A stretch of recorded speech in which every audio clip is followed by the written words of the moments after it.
I would definitely say on the sales piece though, if you reach a sales rep and they're like, we have a sale, or, we are running a special, walk away. There's no such thing as running a special or running a sale on radio, because it's there 365, 24/7. Truly. Got it. Okay. You can run radio ads whenever. You could run radio ads at 1 o'clock in the morning if you wanted to. Now, does that work? No. I would probably roughly say the latest time that I've ever seen work, well, for still producing some radio calls is about 9 p.m. And that's the latest, kind of across the board. And I would probably say the earliest is 6:30 a.m. 5 a.m. is a terrible time frame to advertise.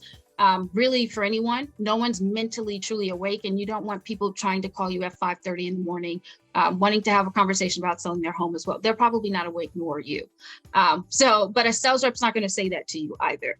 That's not their job. Their job is just to get you sold. Just sell all the slots that they have. That's their job. And the more slots that they can get filled up, the better. Because their business managers are looking at a sales rep and saying, we have inventory slots available. Your job is to fulfill them. So a sales rep's like, if you buy it at 5,000, that's their job. They did their job, is that they sold it. It's going to take you at least 60 days to realize that was a mistake, because a sales rep is going to take your first 30 days, which is normal. For any marketing channel that you jump into, it's going to take time for it to build up. They're going to use that to their advantage in your first 30 days and avoid having this conversation that they know that they sold you a really poor time packaging. Targeting the right station is one point, getting it at a really great price, but also having enough frequency and being on at the right times of day is super important. I've had people who, tried radio, and I'm like, hey, they're like, hey, oh, it didn't work. I didn't have a great experience. I'm like, send it to me. Let me check. And it'll, I've seen deals so bad that it's like 13 of their radio ad commercials were playing at like 2 a.m., 3 a.m., 4 a.m., 5 a.m. Like, well, no one, of course you didn't produce any phone calls, but the sales rep also knew that as well, based on, just getting a general understanding of their business.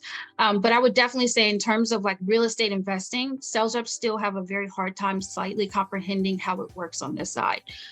They assume that you are very similar to a real estate broker or a realtor.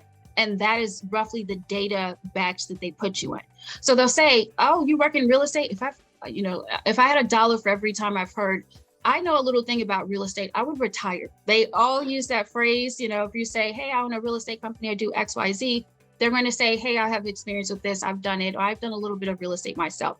Not to the extent of what we know on this side. Not at all on the investment side. They're equating it to their working with a realtor or a broker, which is a completely different way of approaching an audience or homeowners. Does that make sense? No, I agree. I mean, I've given up trying to explain my family that I'm not a real estate agent. I totally understand what you're saying.